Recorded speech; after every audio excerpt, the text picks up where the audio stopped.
Madame, Monsieur, bonjour, bienvenue à Canal Presse. Le Cameroun est comme qui dirait toujours en guerre dans l'extrême nord du pays contre Boko Haram, un ennemi dont le caractère nébuleux crée la psychose et alimente la polémique, la controverse, notamment avec plusieurs accusations et autant de démentis sur un projet présumé de déstabilisation du pays.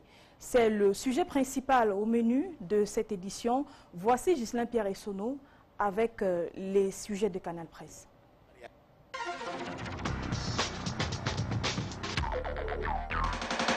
Le ministre Eyebe Aïssi, de nouveau au devant de la scène. En réaction à son appel contre Boko Haram, voici que le président Kava Yege Djibril est monté au créneau. La désormais troisième personnalité de la République l'accuse, lui et les autres signataires de l'appel de la Léké, de vouloir diviser le Cameroun. L'élite politico-administrative de la Léké a osé parler d'une rébellion dite du Grand Nord, arguant qu'il s'agirait d'un complot. Le président de l'Assemblée nationale estime que ce sont des allégations très graves. Ce chassé-croisé, apparemment saugrenu, est un nouvel élément dans la vie contre Boko Haram au Cameroun.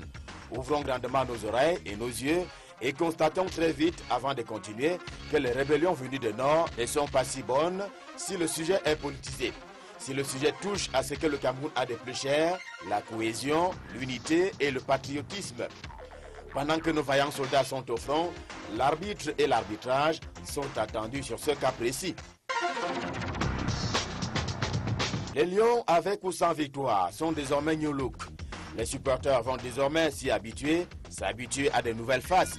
Cela n'a rien en commun avec la bonne vieille époque où chaque Camerounais pouvait faire un classement du 11 entrant. La reconstruction post-mondiale brésilienne a commencé par un rodage, puis les tests. Enfin, pour les grandes victoires, il faudra un peu de patience. Cela doit être entendu au sens du coach Volker Finke. Seulement, des préoccupations persistent. Où est passé le rapport sur la débâcle de Lyon et la sanction qui devrait s'en suivre? Les Lions New Look, au sens des nouveaux venus dans la tanière, forme de relance ou alors solution cosmétique. Cette émission est un rendez-vous que vous attendez chaque semaine pendant 6 jours. Elle est diffusée en direct et simultanément sur Canal 2 International, sur la radio Suite FM et sur la toile à l'adresse internet www.canal2international.net. Canal Presse, voici une émission qui donne un sens à l'actualité. Bon appétit à tous.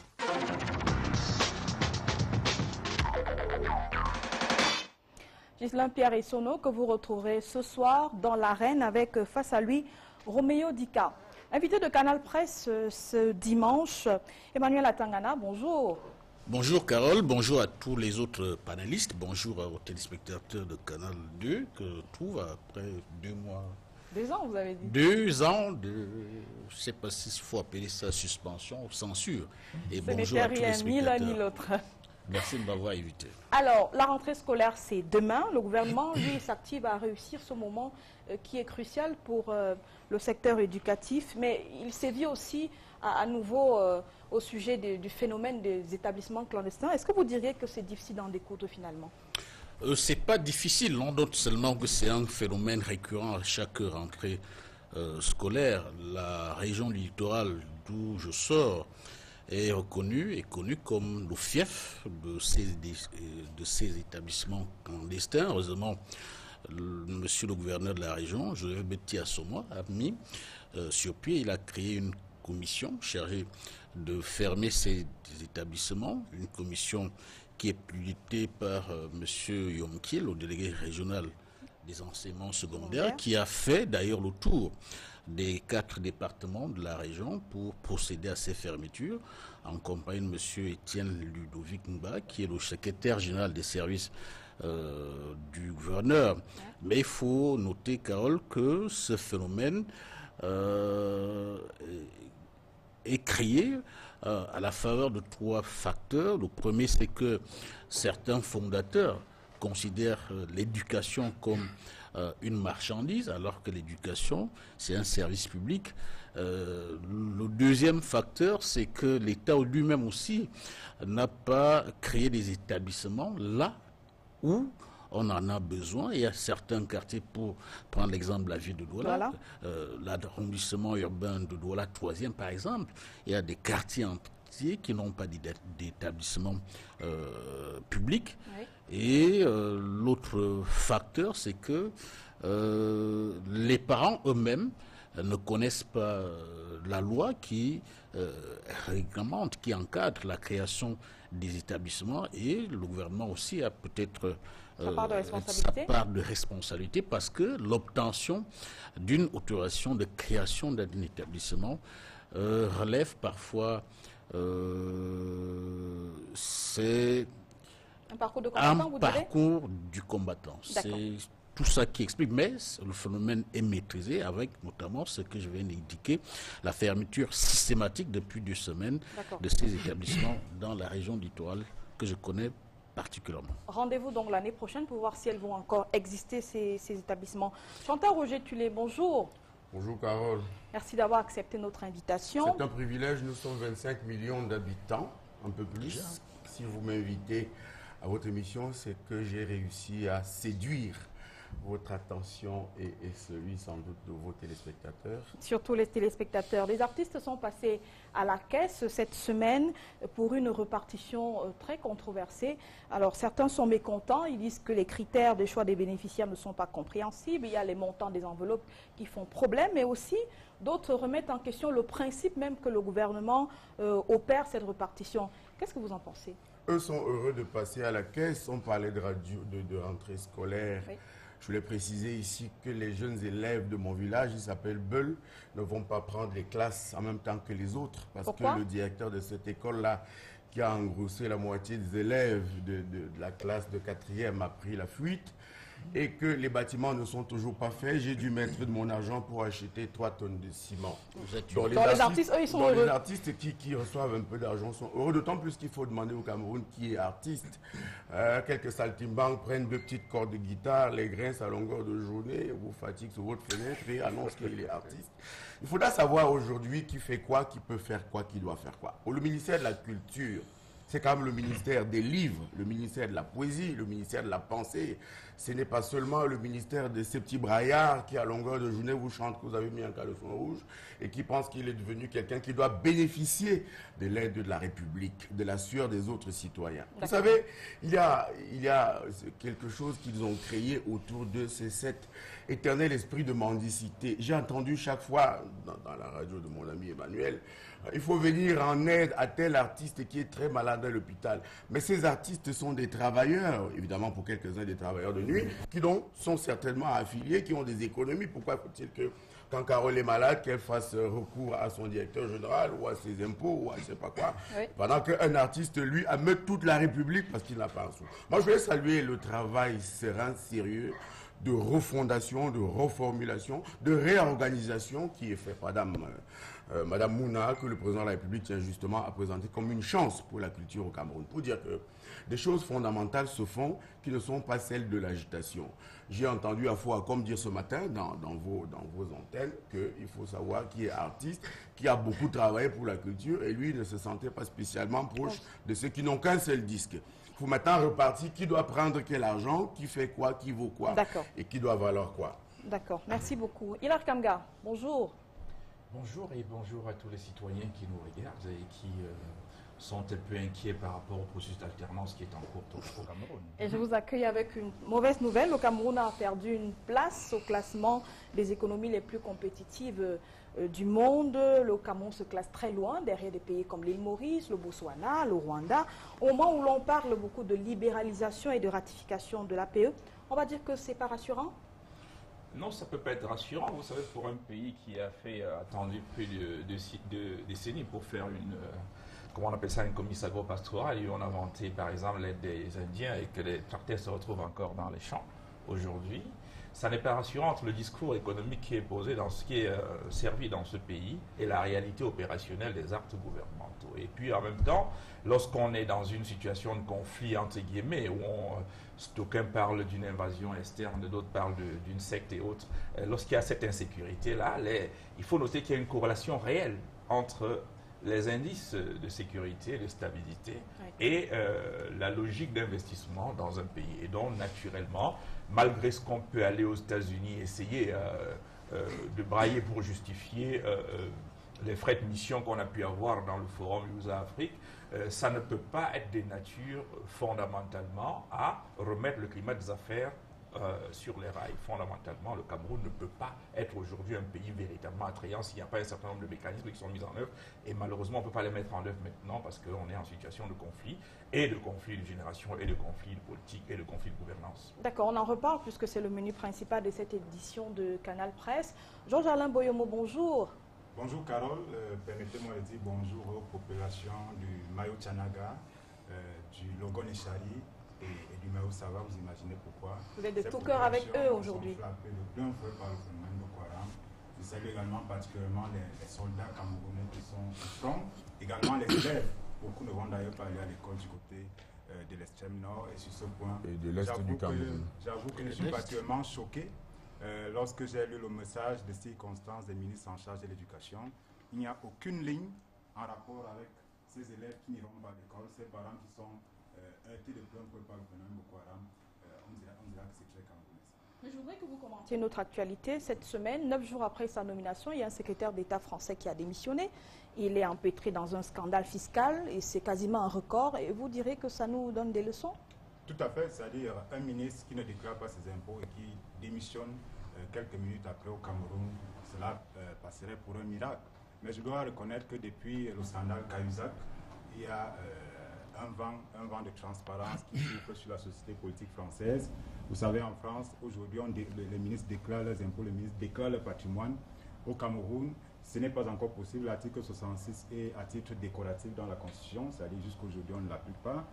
Ça me suggère également un autre commentaire, c'est-à-dire la démission en France est devenue quelque chose de banal, c'est-à-dire lorsqu'un ministre se sent en bisbille avec la moralité publique, avec un certain nombre de principes qui ressortissent de l'éthique, il se retire.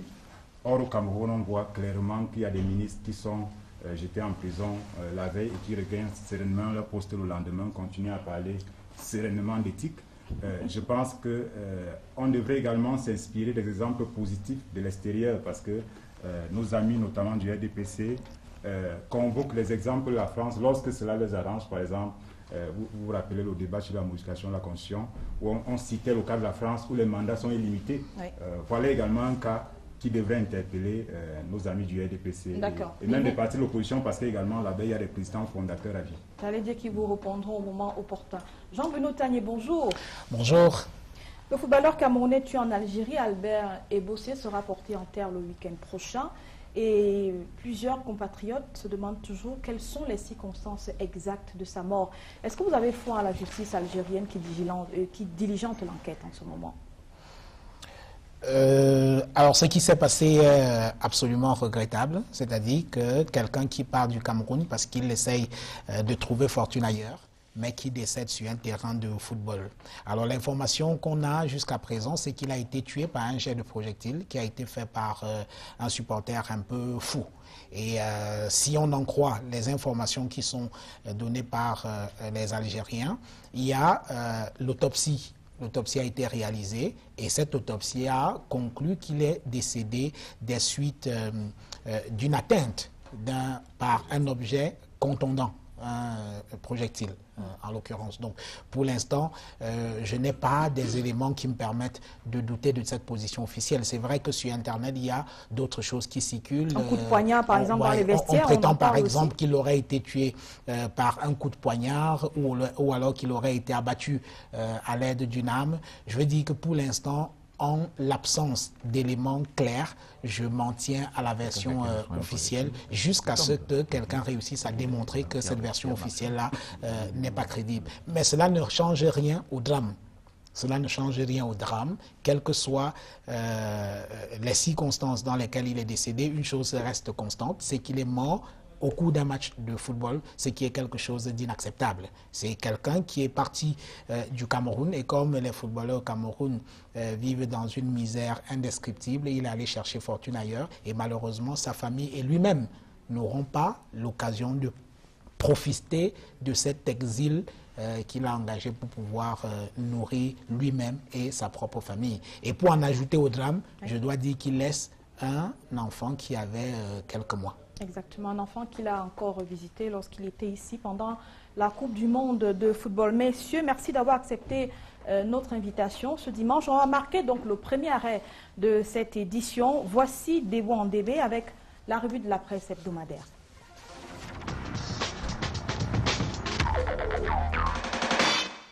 Bonjour. L'information est de mutation. Sur le règlement intérieur des chambres hautes et basses du Parlement, la Cour suprême a d'ores et déjà statué, dit le journal, mais le Sénat refuse que ce document interne transite par l'Assemblée nationale pour la présidente de la République. D'où la grande une sur le jeu à cache-cache par les deux chambres. Pas de jeu à cache-cache à l'extrême nord où l'armée fait face à Boko Haram, surtout depuis que la secte islamique a montré sa réelle volonté de vouloir dicter sa loi en territoire camerounais. Cameroun Tribune rapporte que nos forces de défense ont tué une quarantaine d'assaillants dans la seule journée du lundi 1er septembre. Un face-à-face sanglant qui a fait des blessés, en quoi l'intégration de Thierry Ndong qui a fait parler certains d'entre eux sur leur lit d'hôpital à Maroua. Composition des forces ennemies, recrutement des combattants djihadistes, armement et puissance de feu de la secte, mode opératoire mais surtout complicité, tout y passe. Vous avez dit complicité, le mot a été lâché cette semaine par les élites de la Ligue. C'est dans le septentrion que se recrutent les complices de la secte islamique car, indique-t-il, selon le journal, c'est une incitation à la guerre des religions. Le président de l'Assemblée nationale qui avait clairement indiqué que les complices de Boko Haram étaient parmi nous pour parler de l'Assemblée nationale n'a pas digéré la déclaration de la Léquier qui parle d'un complot nordiste pour déstabiliser le régime. Kavaï Yeke Djibril a réagi de manière virulente, dit le jour, en porte-parole du Grand Nord par ces mots repris par le journal. Pour les populations du Nord en général et les élites en particulier, ces allégations constituent des accusations graves. Bien mieux, elles sont inopportunes, dangereuses pour la cohésion du Cameroun et préjudiciables à l'unité nationale. Le messager parle également de cette réponse du président de l'Assemblée nationale qui dénonce la stigmatisation. Sur la polémique, justement, la nouvelle expression parle d'une guerre des élites, un carnaval des hypocrisies. Ministres, élus et hiérarques du parti dominant multiplient des réunions et sorties publiques contre la secte comme pour se convaincre de leur union face à la menace. Or, l'hommage aux soldats tombés sur le champ de bataille le 28 août dernier aurait pu être l'occasion pour les soutiens au président Paul Biya de matérialiser leur engagement, mais ils n'ont pas été au rendez-vous. Autre réaction à l'appel de la Léquier, les partis politiques d'opposition, SDF, Manidem, CPP et surtout MRC à travers Sosten Medar Lipot, conseiller du président national qui dit qu'il n'y a pas de complot nordiste au Cameroun. Si complot y avait, ce serait plutôt, dit-il, celui de la malgouvernance contre le peuple souverain. Encore un caillou dans la chaussure des élites de la Léquier, cette fois ce sont des militaires au front qui démontent la rébellion interne. Selon le quotidien Le Jour, qui reprend les officiers camerounais de l'opération Alpha, l'ennemi vient du Nigeria. Ces chefs d'opération craignent le retournement des soldats camerounais à cause de la thèse du complot nordiste. À côté des réactions du président de l'Assemblée nationale, des partis politiques d'opposition et de ses officiers, voilà qu'apparaît en quatrième larron l'épouse de l'ex-ministre de l'administration territoriale. À travers une correspondance adressée aussi d'informations français Mediapart, Jeannette Marafa dément toute implication de son mari à une insurrection au Cameroun. Un droit de réponse servi à Mediapart, également repris par l'hebdomadaire La Nation.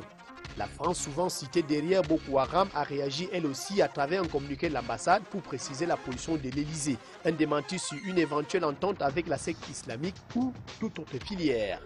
La nouvelle expression fait également écho mais s'intéresse davantage à la réaction de Ni John Frundi qui accuse le président de la République d'avoir unilatéralement pris la décision de plonger le Cameroun dans un état de guerre. La guerre est point d'exclamation à la grande une de mutation, celle à laquelle se livrent la France et la télévision panafricaine Afrique Média. L'Hexagone accuse cette chaîne de télévision de lynchage systématique. Afrique Média défend sa vocation de promoteur des valeurs africaines. Ouest Echo et cette chasse à l'homme à Fumban où le chef présumé de Boko Haram échappe aux gendarmes. L'homme qui se nommerait Nsangou aurait été repéré grâce à ses appels téléphoniques sur un opérateur de téléphonie mobile au Cameroun. Selon le journal, il recrutait des hommes pour la secte islamique. Et notre président est de retour. Cameroun Tribune l'illustre à travers cette belle image du couple présidentiel qui rentre au pays après avoir pris part aux cérémonies marquant le 70e anniversaire du débarquement de Provence. Le couple présidentiel est arrivé à l'aéroport international de Yaoundé-Simalène où les Lions indomptables ont pris le vol le même jour pour la République démocratique du Congo. Il jouait hier contre les Léopards de ce pays. Cameroun Tribune s'intéresse particulièrement à la reconstruction de cette équipe et pense que ça promet pour le futur. Le prochain match a lieu mercredi prochain contre la Côte d'Ivoire ici à Yaoundé et la fièvre des supporters monte. La fièvre des élections monte également à la Fédération camerounaise de football et Repère fait sa part belle à Tombi Aroko Sidiki, le Camerounais, dit-il, de la FIFA et du comité de normalisation. Cela ne fait l'ombre d'aucun doute pour le journal de Richard Tounaombé. L'actuel secrétaire général de la FECAFOOT est sûr de son destin présidentiel. La fièvre Ebola fait déjà 5 millions au Cameroun, 630 au total. Et le déblocage est imminent, déclare le ministre de la Santé publique. Mais pourquoi faire, s'interroge Mutation, alors qu'aucun cas n'est signalé au Cameroun. L'objet de l'interrogation du quotidien se base sur l'utilisation rationnelle de ce pactole au vu des expériences passées. À côté de la fièvre Ebola, il y a la fièvre de la reprise. Lundi 8 septembre, de la rentrée scolaire dans le primaire, le secondaire et le normal. Et Cameroun Tribune le reprend si bien à travers l'image de la semaine signé Retin, un enseignant devant le directeur des ressources humaines dans un département ministériel qui dit, je cite, « Je ne suis bon que pour enseigner en ville, je ne vois pas pourquoi vous m'avez affecté dans un village ». Et le ministère de l'Éducation de base vient justement de servir un revers à cette qualité d'enseignant en décidant justement de recruter des maîtres des parents uniquement des écoles de l'arrière-pays. Courage et bonne rentrée à ces maîtres des parents et à dimanche, s'il plaît à Dieu.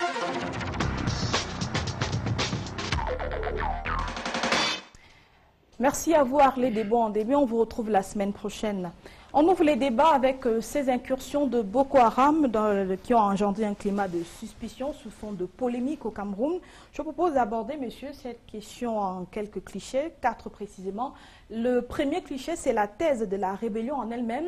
Alors, elle est portée par un pur player, Mediapart, qui a jeté le pavé dans la mare en affirmant que ce n'est pas Boko Haram qui est responsable de tout ce qui se passe dans la partie nord du Cameroun, mais que c'est un groupe rebelle qui veut stopper le long règne du président Biya à la tête du Cameroun. Alors, il a Kamga, ceci d'informations qu'on dit très introduit. A-t-il vu juste ou il a tout faux? Bon, d'abord, je ne pense pas que c'est Mediapart qui vient nous mettre sur la table la question de la thèse de la rébellion interne. Mediapart vient tout simplement amplifier ce qui était déjà bien au niveau analytique depuis un certain temps. Mais simplement, on a l'habitude de donner plus de crédit aux médias internationaux et pour la circonstance aux médias français par rapport à ce que nos propres médias, relayant les analyses effectivement bien structurées d'experts nationaux, déploient sur la table. Maintenant, est-ce que Mme Pigeot était qualifiée pour le faire? Est-ce qu'elle avait d'autres dessins? Bon, ça c'est un autre débat. Maintenant, la question que vous me posez, c'est de savoir est-ce que cette thèse est crédible? Oui, elle est crédible, pas parce qu'elle la porte, cette thèse-là, pas parce qu'elle la met à la disposition de l'opinion, mais simplement parce que un maximum de signaux internes laisse comprendre et croire que la thèse d'une rébellion interne est effectivement réelle. Et vous avez dans votre stratégie de structuration de votre émission, mis l'appel d'Alekié comme un deuxième pas, mais simplement on ne peut pas l'analyser en dehors de cela. L'appel d'Alekié vient conforter le fait qu'effectivement la rébellion, c'est une rébellion interne, c'est ça qu'il est question. C'est un truc qui se segmente et on y arrivera. Voilà, donc cette thèse est crédible, il y a effectivement, je chute par là, des possibilités de rébellion interne qui naturellement pourraient, nous ne sommes pas d'accord, nous sommes pour une alternance par les urnes et dans la paix, mais simplement lorsqu'une région est totalement paupérisée, et je m'en vais voir là des amis comme Aboubacar Aladi qui sont là-bas dans l'extrême nord, qui souffrent énormément, et dont il y a une certaine élite budgétivore qui vient les narguer là régulièrement et parle en leur nom, et donc quand ça se répète pendant 10 ans, 20 ans, 30 ans, à un moment donné, effectivement, le Grand Nord peut être un terroir de prédilection pour démarrer, et surtout qu'aujourd'hui, M. Biya-Paul n'a plus le contrôle total des frontières comme il en avait pendant les 30 dernières années. C'est-à-dire qu'il y a eu friture, il y a eu possibilité de base arrière pour des rébellions potentielles. D'accord. Alors, je partage avec vous quelques morceaux choisis de cet article de Fanny Pigeot. La rébellion sous-traite à Boko Haram la garde des otages, l'entraînement des recrues et la fourniture en équipement. Le camp de Bouchra compte un commando de 35 Camerounais qui gardent les 10 Chinois enlevés à Ouaza. C'est ce que donc écrit la journaliste française à Mediapart en citant des sources militaires camerounaises. Emmanuel Tangana, est-ce que vous pensez que c'est de la pure imagination de journaliste?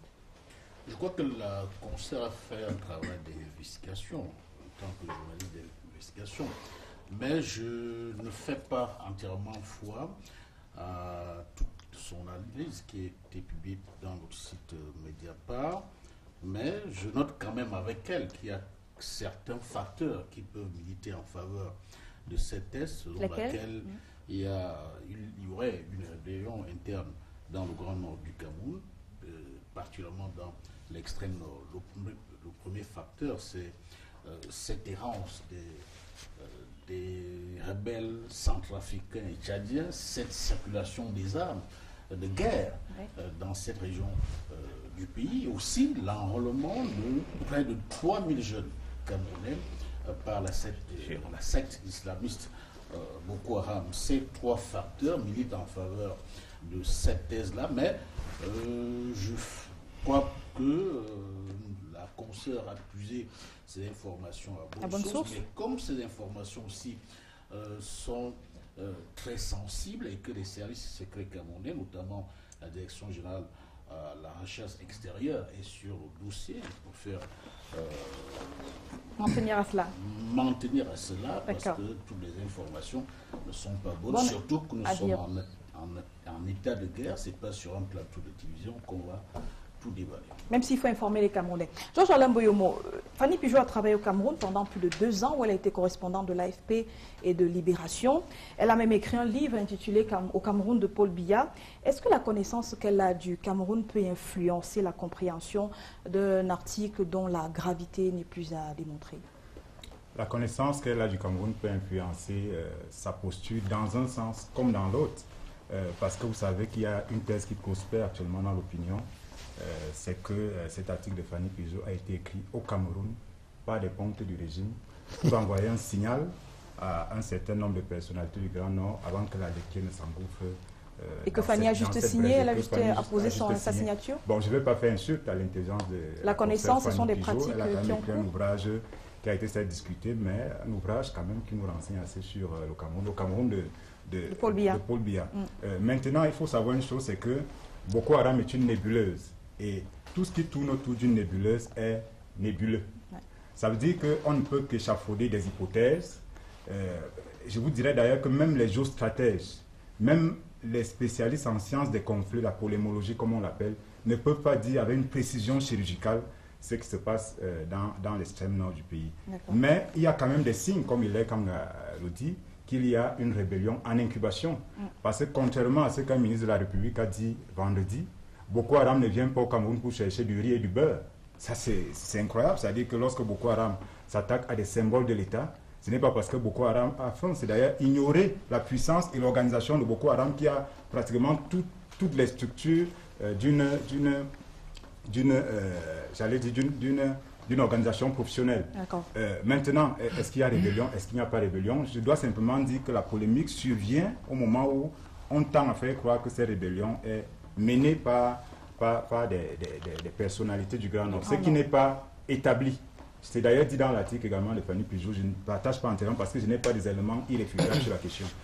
Une rébellion peut faire son lit dans l'extrême nord et être financée par des gens du sud. La preuve, c'est qu'à l'est, en ce moment, le ministre de la Communication l'a dit, il y a une rébellion. Et d'ailleurs, il y a 2 personnes qui ont été arrêtées qui ne sont pas de la région de l'Est.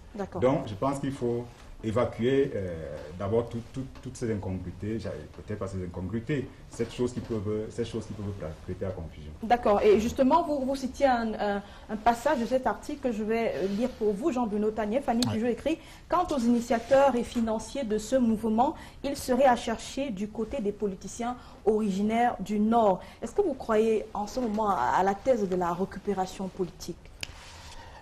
D'abord, je pense qu'il ne faudrait pas prendre Fanny Pigeot pour plus que ce qu'elle est, c'est-à-dire une journaliste comme vous et moi, et il ne faut pas prendre son article pour plus que ce qu'il est, c'est-à-dire un article de presse comme il y en a des tonnes qui ont été rédigés dans ce pays par de nombreux journalistes sur le même sujet. Et donc, je suis un peu gêné qu'il y ait cette agitation parce que l'article viendrait, je vais être un peu prosaïque, viendrait d'un blanc. Non, je crois qu'il y a plein de gens qui ont dit la même chose ici, sans que je veuille dire que c'est vrai ou pas. Toujours est-il que moi j'ai lu l'article de Fanny Pigeot et j'attends toujours de voir la démonstration qu'on serait en face d'une rébellion ou pas. Parce que la rébellion est la on reste critère, selon vous. beaucoup dans les généralités. Oui. Vous avez dit tout à l'heure que Mme Pigeot cite des sources militaires qui cautionneraient ou alors qui attesterait la thèse d'une rébellion. Oui. Mais il faut également dire que le jour qu'il y a un envoyé spécial permanent en ce moment dans l'extrême nord du Cameroun et qui suit le conflit, a également cité des sources militaires qui disent que ce sont des ennemis qui viennent d'ailleurs. Donc il n'y a pas de rébellion. Voilà. Donc il n'y a pas de raison qu'on puisse accorder plus de crédit à l'article de Fanny Pigeot parce que ce serait publié par Mediapart que des articles qui sont publiés par d'autres journaux. Toujours est-il que nous sommes en face d'un conflit. Que ce soit une rébellion interne, externe ou tout ce que vous voulez, cela ne nous dispense pas et ne dispense pas le Cameroun de sa responsabilité de combattre Boko Haram, quelles que soient les origines de Boko Haram. Or, et c'est là le problème, parce que si on passe tout le temps à discuter de ce serait une rébellion ou ce serait pas une rébellion, on est en train d'exonérer le président de la République de sa responsabilité de combattre Boko Haram. Pourquoi? Parce que c'est lui qui s'en alla déclarer la guerre contre Boko Haram bien au chaud à Paris. Et au moment où on lance les hostilités, c'est ce moment-là qu'il choisit d'aller passer ses vacances. Vous avez vu, on a organisé il y a quelques jours une cérémonie d'adieu à des soldats qui sont morts sur le front. Et qui est-ce qui s'est occupé de cet hommage? C'est le ministre délégué à la Défense, le Premier ministre n'a pas fait ce travail-là, le président de la République ne l'a pas fait. Georges Alain disait tout à l'heure qu'on cite généralement la France, les États-Unis et tout quand ça nous arrange. Aux États-Unis, un seul soldat américain qui meurt en Afghanistan ou je ne sais pas où, c'est le président Barack Obama qui vient le décorer. C'est comme ça qu'on respecte, parce que le président de la République a été élu à 78% et on l'a élu pour qu'il travaille et il a prêté serment de défendre l'intégrité territoriale de ce pays. Et ce sont ces soldats qui l'aident à défendre cette intégrité territoriale et il est inacceptable que des gens comme ça tombent sur le front parce qu'ils sont en train de se battre pour leur président qu'ils ont élu à 78% et qu'ils ne soient pas là et on est empêtré dans des faux débats du genre rébellion interne, rébellion externe. Si c'est une rébellion interne, qu'on identifie les traîtres qui sont en train d'attaquer leur propre pays, qu'on les juge et qu'on les exécute au besoin. D'accord, merci monsieur. Chantal Roger Tully, il faut quand même identifier la forme de l'ennemi pour savoir le combattre, non? D'où peut-être l'insistance de savoir est-ce que c'est vraiment une rébellion interne ou bien c'est un groupe de bandits ou alors c'est un débarquement du groupe islamiste qu'on voit très actif au Nigeria. D'où la nécessité d'une enquête sérieuse chez nous. Moi, je viens de l'Est de la République, d'où je suis originaire. J'ai ici et là amassé 10 francs ou 20 francs, très péniblement, par ces temps de ramadan financier, pour organiser une grande marche à travers l'Est du Cameroun. Vous allez voir, je viens aux ennemis de l'intérieur. Pour dire non au recrutement massif des jeunes d'Abomba et de Bertois dans Boko Haram. Parce que c'est un fait aujourd'hui. Pourquoi? Parce que nous venons chez vous, pardon de parler comme ça, quérir un peu d'instruction. La plupart qui retournent chez nous ont une licence, ont un baccalauréat et n'ont pas de travail. Donc se débrouillent dans l'éducation, des collèges privés, dans l'agriculture, ainsi de suite. C'est donc un public, je peux appeler comme ça, fragile pour les recruteurs. Oui. Je suis donc allé faire cette marche-là le mois dernier et j'ai vu cette marche pour dire non au recrutement des jeunes dans Boko Haram, interdite par le ministre René Sadi. Il vous expliquera pourquoi il peut interdire que j'aille dire aux jeunes de ne pas s'inscrire à Boko Haram. Le sous-préfet Ngassam, qui nous transmettait les instructions du préfet du ministère René Sadi, a dit que le ministre avait dit que le moment n'était pas venu pour ce genre de manifestation. Il s'appelle Ngassa Amos, et a fait sortir 2 brigades de gendarmerie qui ont confisqué les caméras, y compris celles de Canal 2, hein, et qui ont été endommagées et qui sont revenues. Pourquoi? Parce que nous allons, vous allez voir Carole, je viens vers une fin de règne. Nous vivons une époque de fin de règne. Avec des calculs politiques, pardon de dire que j'ai lu ici et là, que monsieur le ministre Sadi, avec quelques intentions aussi, comme tout le monde du reste, ce qui est normal pour un citoyen qui jouit de toutes ses capacités. Mais comment comprendre ce genre de position? Je viens sur ce que vous aviez comme préoccupation pour parler de la rébellion. Pour répondre à mon frère et ami Jean Bruno, pour dire que oui, il y a effectivement une rébellion. Les indices des rébellions, c'est une armée organisée qui détient des armes de guerre, qui de l'extérieur ou de l'intérieur s'attaque a des symboles républicains, c'est le cas. On l'a banalisé aujourd'hui, mais l'épouse de M. Amadou Ali est l'épouse du premier ministre de la République. On ne dit pas le vice-premier ministre, en français est correct. Il y a des armes de guerre utilisées. Et cela vous renvoie à quelque chose de fondamental aujourd'hui. C'est qui est chargé du maintien de la paix. Voyez, on ne parle pas assez de la paix. J'habite un quartier qui s'appelle Bimassi. Votre enfant est malade à 5 h du matin. Vous prenez votre voiture, vous allez à Itoudi acheter un produit. Vous revenez le soigner et il guérit. Ça n'existe plus dans un pays comme la Centrafrique. Ça n'existe plus à l'extrême nord du Cameroun, parce que c'est désormais une insurrection. Voyez-vous les villages qui ont été envahis. Je voulais vous prêter mes minutes suivantes. Ce que je dis là est très important. Permettez que je chute. Je vous donne les minutes suivantes. Oui. Donc, ce qui se passe à l'extrême nord n'est ni plus ni moins que l'envahissement d'un territoire par des forces armées. Pour quel but? Les grands enjeux dans ce genre de circonstances, c'est la dispute du pouvoir politique. Ça me semble le cas. La dispute des espaces vitaux. C'est-à-dire que des gens veulent faire un califat, comme c'est le cas à Maïdougouri aujourd'hui, ou alors simplement la modification des institutions, Hilaire l'a dit tout à l'heure, le ras-le-bol d'un système qui est resté trop longtemps. Et maintenant, on arrive sur les élites du Grand Nord, Carole, c'est pour ça que je disais que c'était très important ce que j'allais dire. Vous avez à l'extrême nord une élite qui est là depuis 30 ans. Depuis que M. Biya est là. On n'a pas pris au sérieux le signal fort que M. Adama Maudit nous a envoyé ici en disant les gens ont marre d'un président de l'Assemblée nationale à vie. Eh bien, nous allons, c'est certain, vers un remaniement ministériel. Et ces élites qui sont restées là longtemps savent que c'est le dernier mandat sans doute de M. Biya. Ils disent quel est notre avenir dans ce pays après cela? Vous avez maintenant le même phénomène de chômage et de misère que dans l'Est de la République. Ces gens qu'on a recrutés ne sont pas des gens qui sont entrés à l'EMIA. Regardez les résultats de l'EMIA, c'est que les prénoms qui changent. Maintenant, repartez partout où ces jeunes gens sont. Ce n'est quand même pas les fils de ce qu'on appelle les sans-dentiens, pour se coller à l'actualité, qui sont dans l'armée. Oui. Résultat, aujourd'hui, c'est des jeunes enfants qui ont mangé des beefsteaks, qui ont bu des corned beef, qui ont bu du lait, qu'on a pris dans l'armée parce qu'ils appartenaient à telle ou telle famille, et qui, il faut le dire, sont quelquefois inaptes à faire face à une armée qui est une armée de rébellion. On nous a formés ici, Carole, je chute par là. Merci des jeunes gens aptes pour la répression, pour bastonner les civils. On n'a pas fait une armée pour combattre. Il faut désormais regarder tous nos problèmes en face. Enfin, j'aimerais savoir où se trouve le chef d'état-major des forces armées du Cameroun. Vous disposez de quel type d'armement pour affronter ces gens? Combien d'hélicoptères de guerre avez-vous? Voilà des questions qu'il faut poser. Voilà des fiches qu'il faut dire au chef de l'État. D'accord, merci à vous. Alors, je vous suggère de regarder rapidement, avant de revenir dans le débat Emmanuel Atangana, la réaction croisée du jour qui a été réalisée par Ebel Olinga. C'est pour introduire le deuxième cliché suivant, qui est bien sûr l'appel de la Léquié. Nous vous revenons juste après sur ce plateau.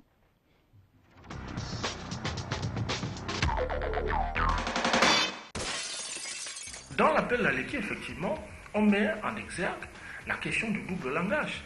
Parce que précisément, vous savez, comme je le disais tout à l'heure, la mobilisation contre une insécurité, la mobilisation contre un ennemi public a besoin que tout le monde soit debout sur une cause qui est unique. Nos autorités sont les mieux placées pour informer l'opinion sur ce qui se passe. Jusqu'à l'instant où nous parlons, nous savons que le Cameroun est attaqué par la secte islamiste Boko Haram et qu'il ne s'agit point d'une rébellion. Les motions de soutien permettent de pouvoir mobiliser l'opinion nationale contre une cause qui est nationale. Ici, il ne me semble pas que les enjeux soient des enjeux d'ambition, on va dire pouvoiriste des uns et des autres. Il me semble d'abord que le premier enjeu, c'est la défense de l'intégrité nationale. C'est pas normal de s'adresser au président de la République en disant « Oui, monsieur le président, nous sommes avec toi ». Alors que ces gens-là passent le temps à ne pas implémenter ce que leur demande le président, en massacrant par exemple les caisses publiques. L'appel de la Léquié, il faut surtout le voir dans une perspective d'interpellation. Oui, on a entendu dire un ensemble de sons de cloche. Non, l'appel de la Léquié, à mon sens, pour la lecture que j'en ai fait, d'ailleurs j'ai eu le privilège d'être à Oubal à ce jour, l'appel de la Léquié, c'est d'abord un appel à l'interpellation, c'est un appel à la mobilisation, une mobilisation qui interpelle tous les Camerounais, tous les compatriotes, pour pouvoir se mobiliser derrière le chef de l'État afin de pouvoir précisément l'aider à gagner cette bataille. Cet appel-là n'a pas rencontré le consensus. Maintenant, le contenu de cet appel pose problème. Il pose problème. Voyez-vous, le président de la République, qui est un chancre de la stabilité, de la paix, de l'unité, de la stabilisation. Alors, est-ce que ces gens-là ont rendu service au président? Est-ce qu'ils le soutiennent dans cet appel-là? Je dirais que non. Ça, c'est mon avis. Parce que tout simplement, cet appel-là, du fait qu'il stigmatise nos frères du Grand Nord qui sont déjà meurtris par les attaques de Boko Haram, non, cet appel-là vise davantage à créer la division et nous entraîner dans le chaos.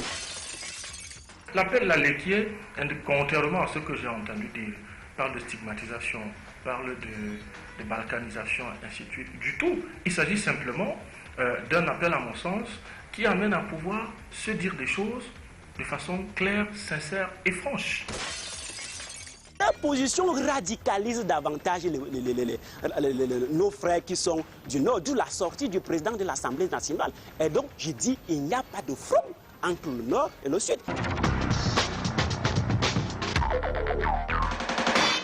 Vous avez appris que les élites de la Lalekye se sont réunies le week-end dernier et ont écrit une motion de soutien adressée au président de la République, une motion dans laquelle, je cite, les complices de Boko Haram qui sont principalement dans les régions septentrionales du Cameroun, et cela a soulevé un tollé général. Jean-Benoît Tanier, est-ce que cet appel pour vous sous-entend un complot nordiste qui vise à déstabiliser le Cameroun?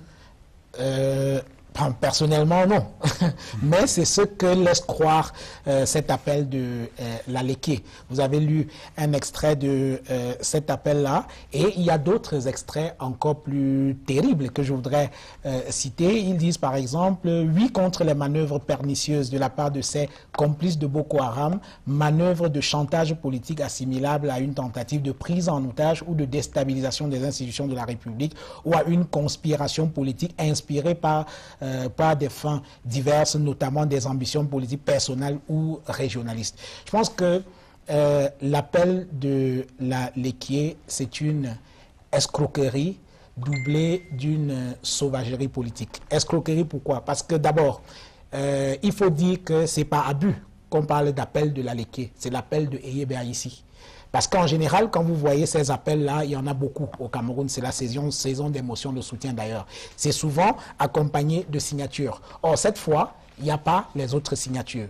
Donc, ce n'est pas parce que deux Pelé et trois tondus se réunissent pour mettre leurs élucubrations sur un papier comme ça qu'on doit l'attribuer à toute une communauté. Donc, ça, c'est une escroquerie parce que, selon les informations que nous avons pour l'instant, Eyebe Aïssi serait avec 2 ou 3 comparses. Il n'y a pas toutes les élites de la Lalekye. Et l'autre chose maintenant, la sauvagerie tient de quoi? C'est-à-dire que vous ne pouvez pas, en plein conflit, comme c'est le cas en ce moment contre Boko Haram, stigmatiser des personnalités d'une région. Ce n'est pas possible. C'est d'autant plus inacceptable qu'en ce moment, on a observé comme un chorus de la classe politique, que ce soit de l'opposition ou du pouvoir, autour de la guerre que nous menons contre Boko Haram. Ce n'était pas donc le lieu de faire cet appel-là dans lequel on estime que Boko Haram aurait des complices qui seraient des ambitieux politiques qui voudraient déstabiliser le pouvoir du président Paul Biya. Donc ça, c'est quelque chose qui me semble avoir été léger de la part des signataires. Voilà, merci Jean-Benoît Tanier. Emmanuel Atangala, à votre avis, est-ce que ces signataires, ils voulaient quoi exactement? Est-ce qu'ils s'adressaient à qui et pourquoi cette mise en garde? Je crois que les signataires de l'appel de la Ligue qui s'adresse à la communauté nationale et internationale, et pas au président de la République? Je dois d'abord relever le malentendu, le quiproquo de cet appel, parce que je crois que la lecture au premier degré de cet appel a suscité ces réactions peut-être inopportunes et maladroites, disproportionnées, même si on reprend avec votre permission cet appel, on lit bien la loi qui dit non aux complices de Boko Haram, principalement dans les régions septentrionales. On ne dit pas principalement les élites des régions. Donc, je crois que là, il y a un problème de sémantique. On n'a pas stigmatisé des personnalités de l'extrême nord, du nord ou de la Damaroune. Deuxième remarque, pardonnez-moi, deuxième remarque, le président de l'Assemblée nationale qui réagit, je félicite le président de l'Assemblée nationale parce que c'est lui qui a porté la contre-attaque, la contre-offensive des élites du Grand Nord contre Boko Haram en réunissant l'élite de l'extrême nord et en codisant la somme de 18 millions de francs CFA qu'on a distribué aux autorités administratives pour leur permettre de lutter à leur manière contre Boko Haram. C'est le PAN qui est au centre et même à la périphérie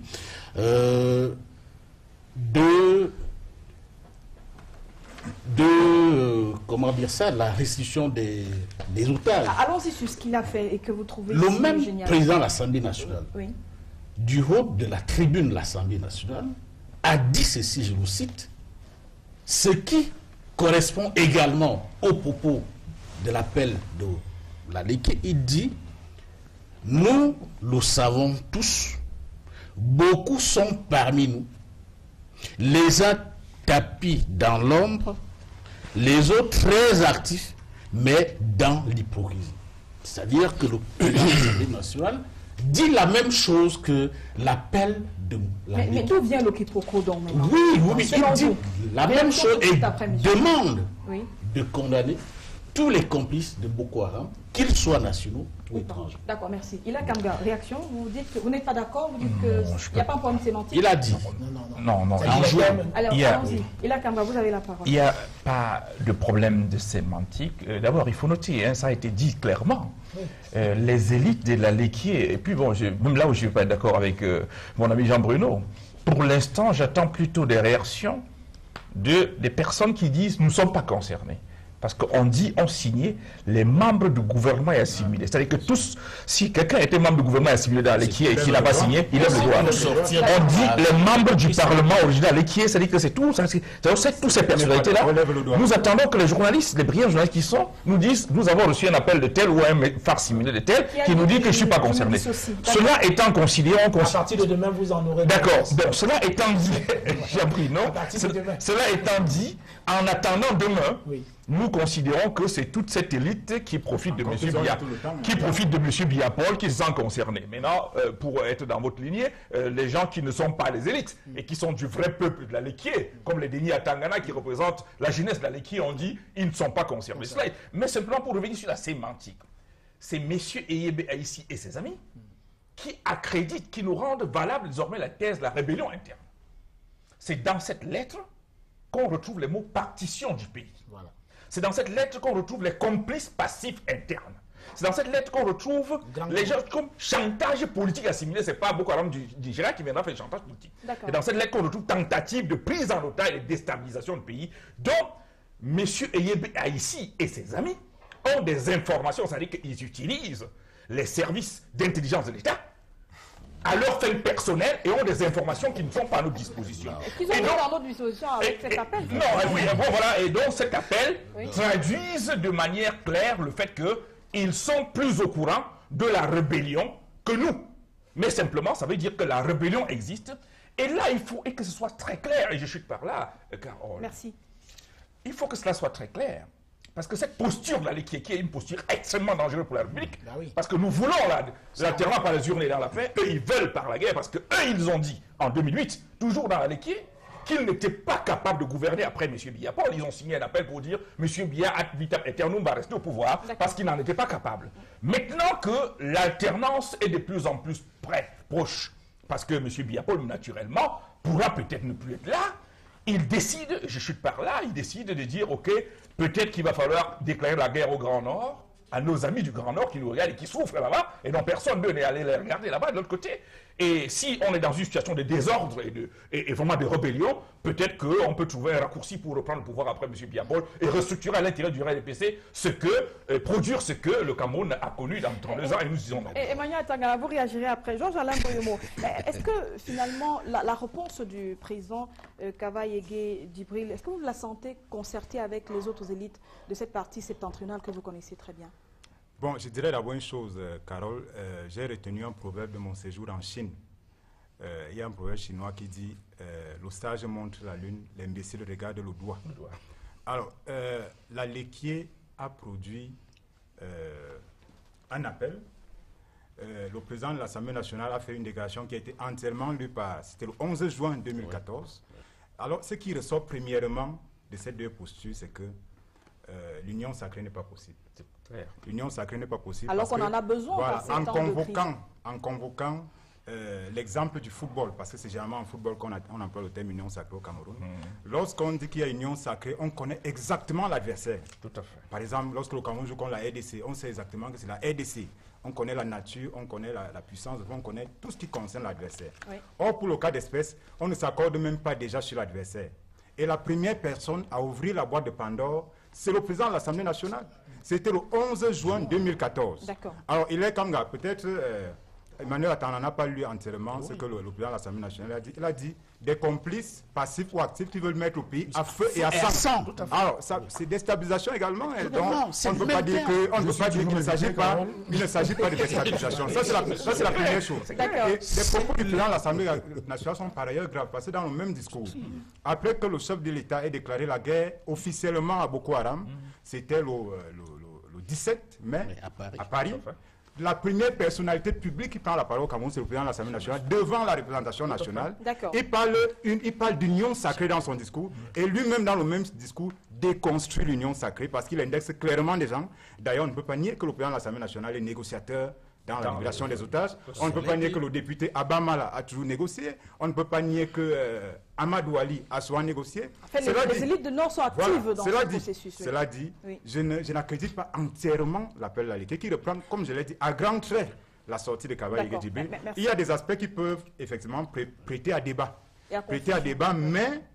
Mais on ne doit pas jeter le bébé avec l'eau du bain. D'accord, j'entends Roger Tulé, je viens à vous. Qui vient de se rappeler qu'il est enfin toujours invité. Vous nous avez donné vos minutes qui suivaient en plus, donc on en a bien fait usage.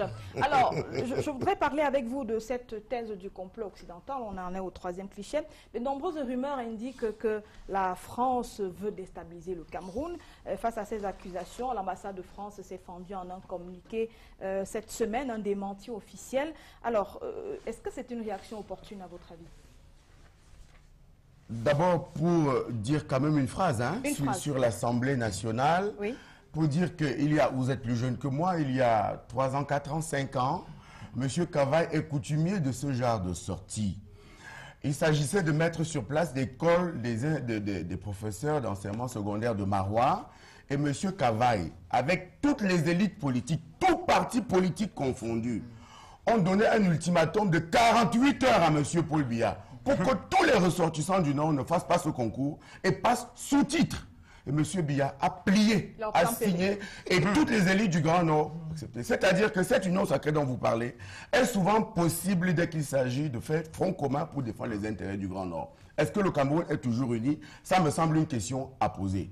Je suis d'autant mieux placé pour la poser que les ressources du bois, de l'or et de tout ce que vous savez au Cameroun depuis 1960 n'ont toujours pas bénéficié à l'Est de la République.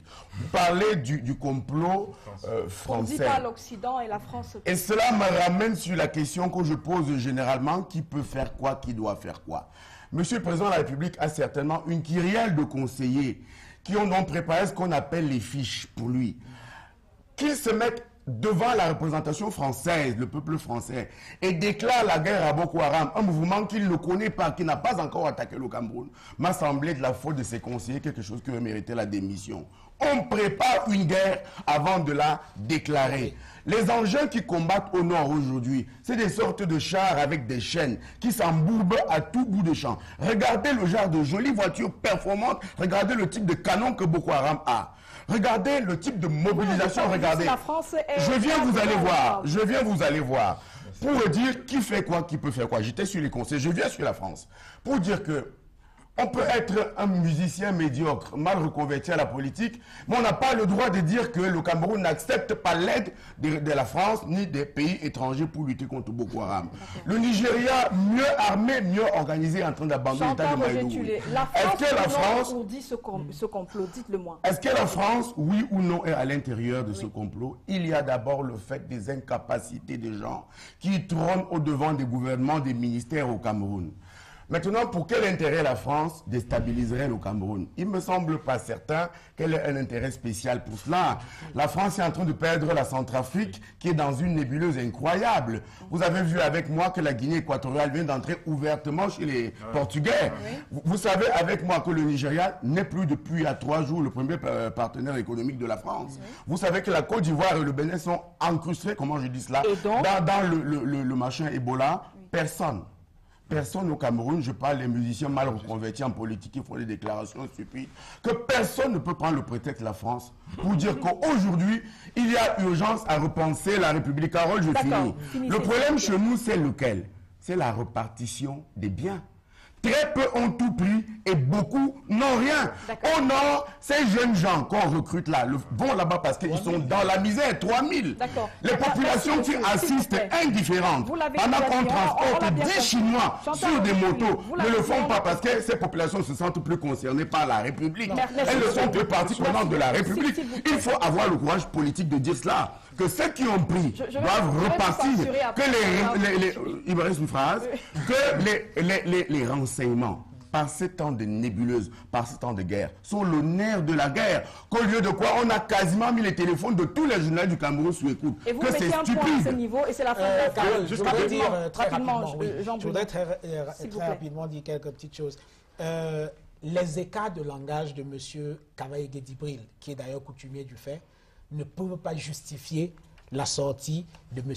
Eyebe Aïssi et de ses camarades. Ce n'est pas possible. Parce que, non, personne n'a besoin... Non, attendez, non, ce n'était pas une réaction. Parce que la déclaration de M. Cavaye, qui a été malheureuse, a été faite depuis le mois de juin. Et c'est seulement, et c'est seulement le 31 août qu'au cours d'une réunion des élites de la Léquier, à la suite de cette affaire... Non, il n'a pas réagi. Il n'a pas réagi. Les déclarations de M. Cavaye Guédibril ne peuvent pas engager toutes les populations du nord du Cameroun. Et si M. Eyebe Aïssi et un autre veulent répondre à M. Cavaye Guédibril, qu'ils répondent clairement à Cavaye. Attendez, je vais finir. Ce à quoi je dis non, parce que sur l'histoire de l'université de Marois, c'est M. Dakolé qui a signé, qui est du MDR, c'est M. Garga Manadji qui est de notre parti politique, c'est M. Cavaye. Maintenant, retenez que M. Cavaye est président de l'Assemblée nationale, membre du RDPC, membre du bureau politique, que M. Ndongé Somba Jean-Bernard est président du groupe parlementaire et membre du bureau politique. Qu'il s'agit là d'un fait extrêmement grave. J'étais en train de finir très rapidement pour dire que je maintiens les écarts de langage d'un individu ne peuvent pas engager... Attendez, vous pouvez attendre l'Assemblée nationale. Tu as écrit le papier avec l'ensemble de l'Assemblée nationale. L'Assemblée nationale. Laissez-moi parler. On se calme et vous terminez vraiment avec... On est en train de perdre du temps parce que si je ne peux pas parler, ça devient compliqué. Je dis, les déclarations d'un individu, fût-il président de l'Assemblée nationale, n'engagent pas sa communauté. D'accord, merci. Et attendez, je n'ai pas fini. Attendez. La même chose, les déclarations qui ont été faites par M. Eyebe Aïssi n'engagent pas toute l'élite de la Léquier parce qu'il y en a qui se désolidarisent. Ceux qui ne sont pas d'accord lèvent le doigt. Et je voudrais dire que nous en sommes dans cette situation. Pourquoi? Parce qu'il y a une certaine arrogance de la part du gouvernement qui ne communique pas sur cette crise. Vous avez vu dans les médias, moi j'ai lu des choses qui sont incroyables, des accusations qui sont claires. On a par exemple dit dans les médias que M. Amadou Ali était un complice de Boko Haram. On a dit que ce monsieur avait détourné l'argent qui était destiné à Boko Haram. Vous avez la preuve qu'il est Boko Haram, c'est nébuleux. Attendez, je vais la preuve. Mais le plus terrible, c'est qu'il ne réagit pas pour des... Voilà, vous avez la preuve du contraire. Et c'est pour ça. Moi, je n'ai jamais vu un monsieur aussi serein quand on a enlevé son épouse depuis 2 mois. Je n'ai jamais vu le gouvernement aussi désolidarisé dans un cas aussi grave. Voilà. La première chose sur la France, je voudrais dire que peut-être il n'y a aucun indice, mais la France est rattrapée par son passé interventionniste. En Libye, en Côte d'Ivoire, au Mali, au Gabon, etc. Voilà, donc, mais pour l'instant, on n'a aucune preuve que c'est la France qui manœuvre dans le conflit entre Cameroun et Boko Haram. La deuxième chose, vous m'avez posé une question à laquelle je n'ai pas répondu tout à l'heure, c'est que le président national, est-ce qu'il parle au nom du Grand Nord? Ce n'est pas possible. Dans l'appel de la Léquier, on parle des 3 régions septentrionales. La réponse de Cavaye parle du Grand Nord. Vous pensez que dans l'organisation administrative du Cameroun, il y a Grand Nord? Je vous rappelle je vous rappelle... Le Grand Nord signifie quelque chose. Non, attendez, je vous rappelle qu'en 1983, le président de la République a éclaté la province du Nord. Non, je suis désolé. Attendez. Non, Alors, cet acte politique a un sens, M. Bruno Tangé. Revisitez l'histoire, vous allez savoir de quoi il s'agit. Le cas de l'Est du Cameroun, ça s'appelait province de l'Est et ça s'appelle région de l'Est. C'est la même misère. Ce que je veux dire, vous avez maquillé en changeant région par province. Ce que je veux dire, c'est qu'il y avait un certain nombre de manœuvres et le président avait choisi d'éclater cette province.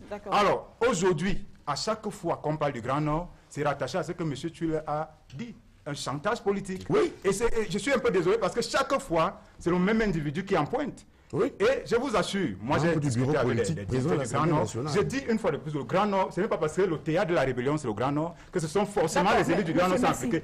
Mais je vous dis qu'un Dakole d'Aïssala, que j'ai eu il y a quelques temps au téléphone, n'est pas d'accord avec Amadou Ali, n'est pas d'accord avec Kavaï. Kavaï lui-même n'est pas d'accord avec Amadou Ali. Vous pensez que, je ne sais pas qui, Baba Amadou Angaoundere est d'accord avec Mara Famille. Vous l'avez déjà dit, il y a des élites qui ne sont pas d'accord là-dessus. Monsieur, je vous propose de sortir de ce sujet, vraiment. Parce que vous avez tellement perdu dans des... Ils avaient agi déjà, il s'agissait de réagir. Hilaire Kamga, alors, rébellion ou non, il faudrait quand même qu'on organise la lutte contre ce qui se passe, la menace qui se passe, qui sévit dans l'extrême nord. Comment vous voyez l'organisation? Non, bon, je sais que je ne veux pas prendre plus de temps. Je comprends que vous avez des contraintes de temps pour votre émission. Je sais qu'on ne m'a pas laissé parler sur l'affaire du PAN, du président de l'Assemblée nationale, et son papier, sa déclaration faite sur papier en tête de l'Assemblée nationale, que j'aurais pu justifier en rappelant que tous les autres utilisent tous les sceaux qu'ils ont à leur disposition pour faire. Voilà qui est donc fait. Mais seulement pour qu'on parle de la réaction, la manière dont... Moi, je ne veux pas la guerre au Cameroun en tant qu'orangiste, mais simplement, si c'est la seule option qui est offerte, peut-être qu'on sera obligé, parce que personne ne peut accepter chez lui qu'on vienne le taper et qu'il ne réagisse pas. Donc, de toute façon, si les gens viennent avec la guerre, comme la Léquier, ou pas la Léquier, comme certains individus qui ont profité du système sont en train de se structurer pour la guerre, ils vont trouver les autres. Mais simplement, ce qui est important ici, puisque vous me demandez les réponses, la réaction gouvernementale diffuse et confuse, qui a été servi hier, ou il y a 48 heures, oui, par M. Issa Chiroma, lui aussi ressortissant du Grand Nord, qu'on a manifestement utilisé pour répondre à M. Kavaye Guédibril, me pose un certain nombre de problèmes. Lesquels? Le premier problème, c'est qu'en même temps, on ne peut pas parler au nom du gouvernement et que des membres du gouvernement aient accepté la thèse du complot interne et qu'on vient dire qu'on parle au nom du gouvernement et qu'on dise qu'il n'y a pas de complot interne. Ça veut dire qu'il n'y a pas d'union, même dans le gouvernement? Non, ce n'est pas la question d'union, c'est la question d'un système qui est en pleine décrépitude. Et donc c'est dangereux pour les Camerounais, il faut qu'on soit conscient. Et que M. Biapol, qui a créé ce système, et que je voudrais soutenir pour la fin du règne, qu'il prenne véritablement ses responsabilités, M. Biapol, et qu'il règle cette question. Parce que là, on a les membres du gouvernement qui, s'ils parlent au nom du titre, à leur titre de gouvernement, qui disent on est en pleine guerre interne, on est en rébellion. Il y a la rébellion et on va combattre ces gens qui sont en train de faire la rébellion. Et maintenant, le porte-parole du gouvernement, qui lui-même est du Nord, revient... Voilà qui est dit. Mais non, c'est pas... Je finis par là. On est sur des pistes, parce que si on n'a pas une clarté, si on n'a pas véritablement diagnostiqué, si on n'a pas diagnostiqué, on ne peut pas donner une bonne ordonnance. D'accord.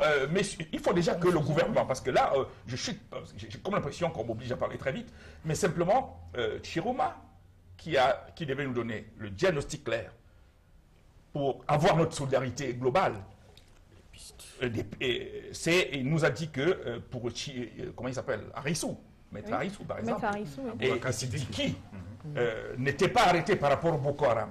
Ça c'est important de le dire, parce que pour que nous on intervienne, il faut savoir de quoi on parle. Il nous a rappelé que c'est pour l'affaire de l'Est et qu'il y avait une rébellion avec la Centrafrique et qu'on sort. On ne peut pas arrêter des gens, avoir l'information pour soi-même, et surtout des gens de cette dimension comme Maître Arissou, qui a presque 70 ans d'âge, et qui est notaire, qu'on garde pendant plus de 2 semaines, 3 semaines, sans communiquer là-dessus, et que du jour au lendemain, on nous dit que, écoutez, il est en train d'exploiter pour autre chose. C'est extrêmement grave. La première solution, c'est qu'on respecte d'abord l'état de droit.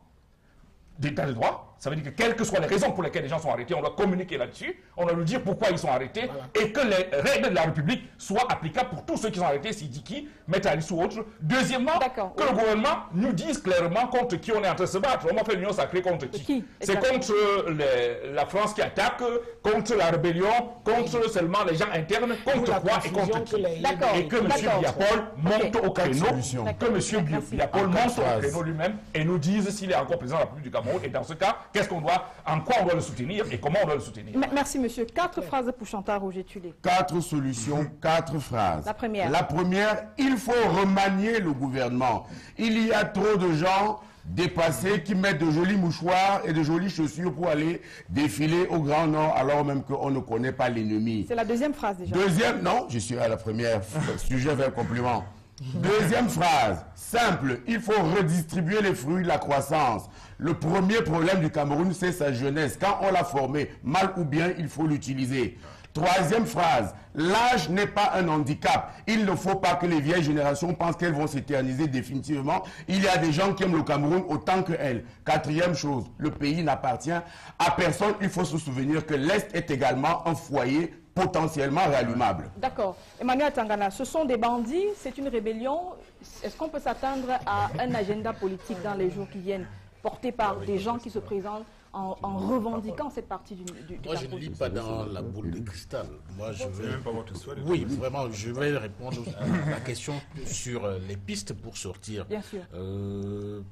La première piste, c'est la maîtrise de la communication. Je crois que tous les meilleurs stratèges modernes disent que la guerre se gagne d'abord par la communication. Il faut que les élites du Cameroun, c'est que l'ORDPC, Le président en tête, hein, parce que ça sortait les élites politiques du Cameroun, surtout l'ORDPC, qui compte les meilleurs stratèges en communication, doivent maîtriser la communication. Parce que les communiqués, on ne va pas sortir de là si vous intervenez.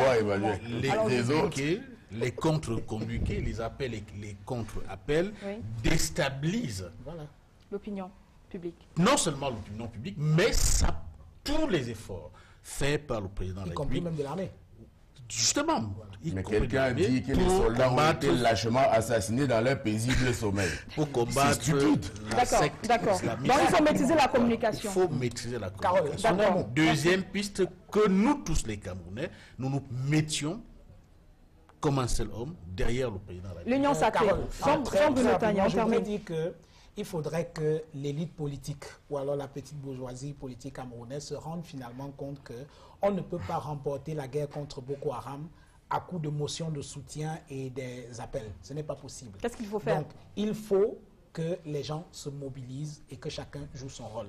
Si les gens, on peut soutenir le président de la République de manière plus intelligente que par des motions de soutien qui, au lieu de venir arranger les choses, allument plutôt la mèche. Moi, j'aurais été très heureux de voir que des élites de la Léquier ou de je ne sais pas où se réunissent pour cotiser de l'argent.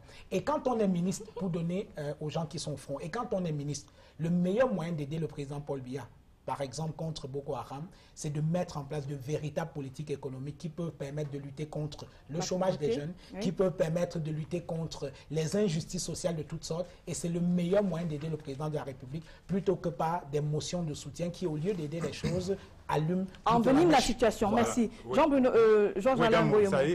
Je pense que l'une des solutions consisterait à soigner la communication sur Boko Haram.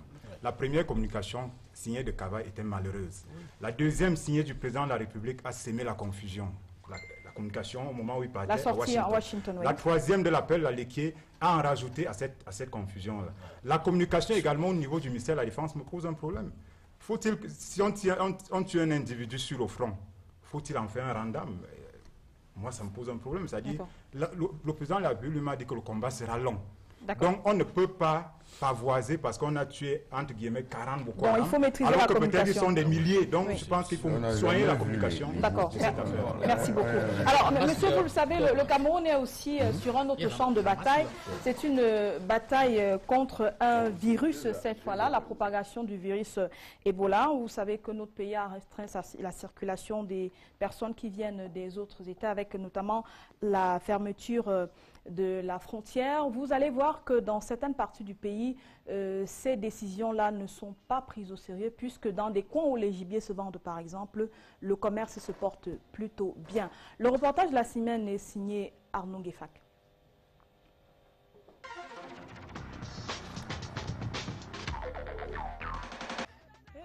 Manifestation d'amour entre une vendeuse et un gibier de singe. Nous sommes à Ebolova, à la gare routière d'Ebolova C2. Mercredi matin, Le gibier ici est en bon marché. Pangolins, vipères et surtout singes donnent vie aux étals de fortune.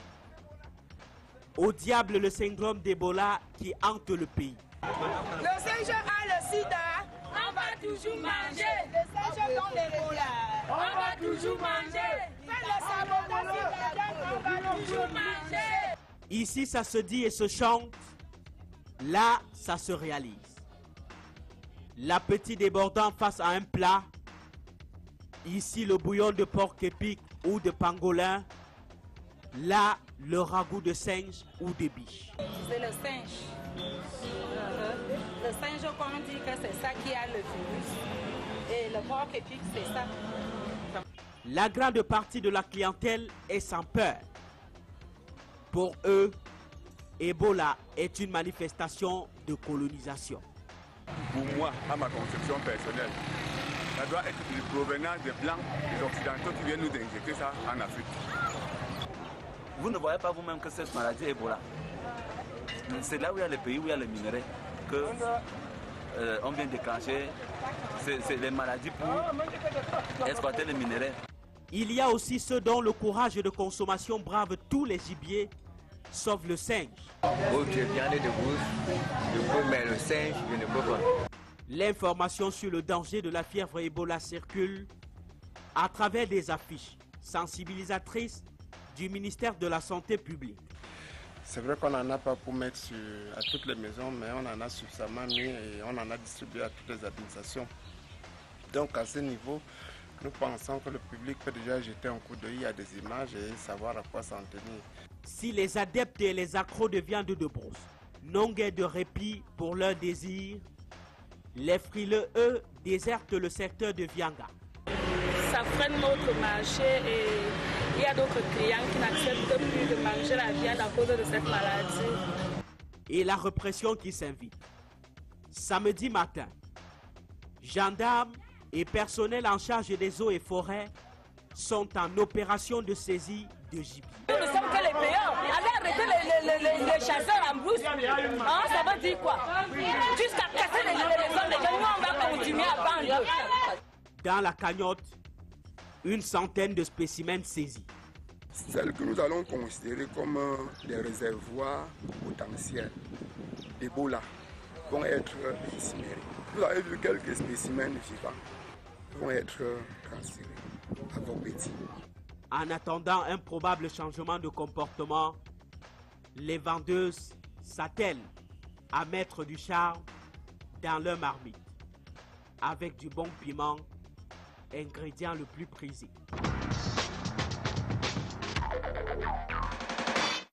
Alors, monsieur, on va terminer par un sujet qui, avec des nouvelles prometteuses qui nous sont venues de Lumumbashi hier sur le stade de tout-puissant Massembe. Les Lions indomptables se sont imposés face à l'équipe de football de la République démocratique du Congo. Jean-Benoît Tagne, je commence par vous. C'est bon pour le moral, cette victoire? Oui, c'est bon pour le moral des Lions, parce qu'en ce moment, ils ont calmé un tout petit peu la tension qu'il y avait derrière eux. Mais je veux dire que ce n'est qu'une victoire. Le chemin, il est encore long et donc il n'y a pas de quoi pavoiser. Le plus intéressant, au-delà du résultat qu'on a vu hier, c'est l'état d'esprit. L'esprit qui est de retour. C'est trop tôt pour faire le bilan, mais on a l'impression déjà d'avoir affaire à une équipe. Et vous savez qu'au sortir de la Coupe du Monde, on a mis de côté un certain nombre de joueurs qui étaient soupçonnés de faire du désordre au sein de cette équipe-là. Et donc, il y a une nouvelle génération. Et je crois qu'il y a longtemps qu'on n'avait pas vu une équipe camerounaise aussi chamboulée. Il y a au moins 4 ou 5 joueurs qui jouaient pour la première fois chez les Lions indomptables. Donc, c'est une véritable révolution. Mais le principal défi, et je finis par là, auquel le Cameroun va faire face avec cette équipe, c'est la capacité des autorités en charge du football camerounais, c'est-à-dire la FECAFOOT et leurs complices du ministère des Sports. Est-ce qu'ils auront la capacité d'attendre? Parce qu'ils sont esclaves des résultats immédiats. Or, avec une telle équipe qui est très jeune, il faut simplement leur donner le temps de s'aguerrir. Mais à la moindre défaite, on va les zigouiller et puis tout sera à reprendre. Donc, il faut que les gens soient patients pour que cette équipe-là puisse retrouver de la qualité et surtout de la confiance. Georges-Alain Boyomo, vous avez regardé le match. Est-ce que vous avez vu une équipe qui joue en équipe sur le terrain? une équipe qui a envie de jouer surtout. Mais je dois préciser que cette victoire peut être l'hirondelle qui annonce au printemps, ça peut également être l'étincelle qui annonce l'incendie. Tout à fait. Parce que tant qu'on n'a pas véritablement dératisé au sein de cette équipe, dans la tanière, tant qu'on va continuer de soigner le cancer avec de la nivaquine, eh bien, à tout moment, on peut être rattrapé par nos travers. Dans cette équipe, vous avez parlé de l'enquête sur les Lions indomptables. C'est vrai qu'un certain nombre de changements, un certain nombre de réformes qui sont opérées au sein de cette équipe peuvent être mis sur le compte des conséquences de cette enquête. Mais tant qu'on garde sur le banc de touche quelqu'un qui a amené 12 joueurs blessés à la Coupe du Monde, tant que au sein même du 11 national, il y a des joueurs qui ont alimenté la polémique sous la bannière des clans, eh bien, à tout moment, on peut être rattrapé par nos Camerounaiseries. Je pense qu'il faut poursuivre le travail de réforme, poursuivre l'ajournement au sein de cette équipe. D'accord. Et le match de mercredi contre la Côte d'Ivoire sera déterminant parce que là, en face, on n'aura pas une équipe qui est éprouvée par le virus Ebola. On aura une équipe compétitive, celle de la Côte d'Ivoire, et on va voir le niveau réel de cette équipe. D'accord. Emmanuel Atangana, on parle justement de la prospective. On a déjà engrangé une première victoire. La Côte d'Ivoire, c'est un autre adversaire qui n'est pas à la même dimension que la République démocratique du Congo. C'est peut-être à ce moment qu'on verra véritablement si l'équipe est guérie de ses blessures. C'est vrai que je n'ai pas la même expertise pour parler du football comme mon ami Jean-Bruno Tagné, mais je crois que l'équipe que j'ai vue, que j'ai regardée hier, c'est une équipe compétitive, ambitieuse, qui a du talent. Et on attend la confirmation avec le match de la Côte d'Ivoire de mercredi avec la Côte d'Ivoire. Il faut qu'on conserve cet esprit qui a été retrouvé, le fighting spirit que j'ai vu avec les jeunes. Mais il faut aussi assainir l'environnement externe de cette équipe, c'est-à-dire tout ce qui tourne autour des Lions indomptables, la FECAFOOT, au ministère des Sports. Le coach, le sélectionneur l'a dit lors de la présentation du nouveau staff. Ce qui se passe dans les vestiaires ne doit pas obligatoirement se retrouver sur la place publique. Sur la place publique. D'accord. Alors, on parle beaucoup de gouvernance aussi au sein des Lions indomptables. Est-ce que le fait d'avoir changé, d'avoir donné un new look à ces Lions résout finalement le problème? On a tendance à dire oui, puisqu'on a le premier résultat. Vous avez dit no look, mais c'est vous qui voyez le no look. Moi, je vois pas. Il y a des nouveaux joueurs, il y a des. Oui, je suis simplement un peu embêté que mon ami et le très brillant journaliste de football sport, Jean-Bruno, n'ait pas mis de l'emphase sur ce qui devrait être, parce que lui, c'est lui l'expert. Il est objectif. Oui, il est peut-être très objectif sur ce coup-là, mais j'avoue que le football aussi m'a fait sortir mon doigt dental pour aller partout, y compris l'étranger, mais plus voyage c'est le football. Mais simplement, lui, il aurait pu, et je pensais que ce sort de sa bouche est plus crédible que de moi, rappeler que nous avions eu quand même un même discours au lendemain d'un match amical contre l'Allemagne. Il y avait un certain match amical contre l'Allemagne. On a dit l'Union sacrée est revenue. On a dit l'équipe à un niveau. Oui, non seulement à un niveau. C'est pour ça que je disais que l'environnement est enseigné. Donc vraiment, avec cette équipe-là, si on évitait d'avoir les problèmes. Mais justement, la gouvernance par embuscade qui caractérise le régime de M. Biapol est encore en place. On a résolu aucun problème. C'est-à-dire que lui-même, il a commandé. Qu'est-ce qu'il aurait fallu faire en ce moment? En fait, la première chose, c'est que c'est notre équipe, ça nous appartient à nous tous. Oui. Lui, il n'est que délégataire, c'est-à-dire que M. Biapol le reçoit. Donc, il a commandé, parce que nous autres Camerounais, on voulait savoir ce qui s'est passé pour qu'on tombe dans les confitures, une enquête. Oui. Il a le résultat, c'est pas son affaire à lui. Oui. Il rend public. Ensemble, on voit ce qui a été un problème. Et ensemble, on participe aux décisions. Et donc, on n'a rien résolu du tout. On pense qu'un match contre le Congo peut résoudre le problème, ça peut rien résoudre du tout. Merci, il faut résoudre les problèmes en profondeur. C'est pour ça que je disais que le chemin est encore long. On termine cette émission avec vous. Je vous suggère de dire juste un mot sur ces Lions indomptables New Look. Tout le monde a l'air pas très optimiste quant à cette victoire qui annonce des lendemains meilleurs pour les Lions. Du pain et des jeux, c'est les stratégies des latins pour gouverner. Il n'y a pas le pain, il restait les jeux comme prétexte. Je refuse ces victoires des Lions si elles doivent nous faire oublier que l'urgence, c'est Ebola. Parce qu'à l'Est, on mange du gibier. Il semble que cette affaire-là se transmet par ça. Et justement, je suis de l'Est. Je refuse de penser qu'une victoire contre la RDC, qui elle n'est même pas en guerre, va être un prétexte pour oublier qu'au nord, la rébellion est réelle et que des villages du Cameroun sont envahis. D'accord. Merci, messieurs. Merci à vous. On a commencé avec quelques minutes de retard. C'est avec beaucoup de regrets qu'on va devoir achever cette édition de Canal Presse. Jean-Bruno Tagné, Georges-Alain Boyomo, Hilaire Kamga, Chantal Roger-Tulé et Emmanuel Atangana. Merci d'avoir d'avoir accepté notre invitation, Emmanuel Atangana, qui nous vient de Douala.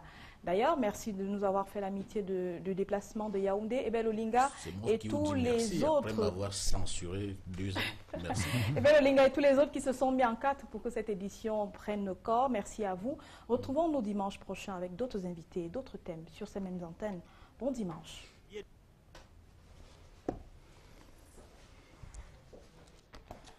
Félicitations pour la pression.